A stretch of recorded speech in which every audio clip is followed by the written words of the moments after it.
Hello អរគ្នាឥឡូវយើងមកមើលពីរបៀបលេរៀបកុំថាអត់ចេះលេខៀវរៀបអត់ដឹងថាលេរបៀបណាឥឡូវមើលវីដេអូនេះចប់សិននេះលេខៀវកំធំតែមើលសាច់គេទៅនេះសាច់គេវាអញ្ចឹងអូយក្អមនេះក្នុងវាកន្លះគីឡូហើយវាយើងប្រើលេនេះមកកំធំហើយសរុបម៉ាស្យាតបកនេះកន្លះដកហើយពីមុខនេះអ្នកគ្នាពេលដែលលាបទៅគឺវាជួយឲ្យស្បែកអ្នកគ្នាសក្រាស់សធម្មជាតិវាអត់សស្លេកសលាបសក្តាស់អីទេប៉ុន្តែសនឹងយឺតតិចតែសស្អាតណាអ្នកដែលគាត់ចង់លាបលេបតែគាត់អត់ចង់បានស្បែកលាបសាច់ស្បែកដែលស្ដើងអត់ចង់បានស្បែកសស្លេកអីគាត់ប្រើពីមុខនេះគឺត្រូវហ្មងអែហ្មង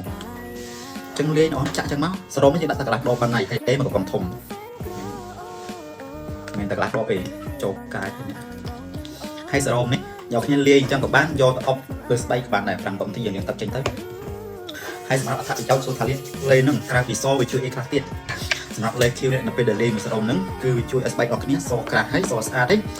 ជួយបំបត្តិស្នាមមុនហើយបំបត្តិស្នាមសម្បាដល់គ្នាដែលមានកាត់សម្បាអីអាចសាក់លាបលេខ Q នេះបានលាយអញ្ចឹងទៅហើយយកទៅលាបទៅ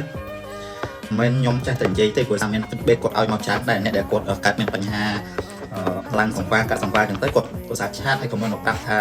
ក្រោយដល់ពេលដែលគាត់បានលាបលេហ្នឹងទៅគឺវាបាត់មិនសង្វារហ្នឹងហ៎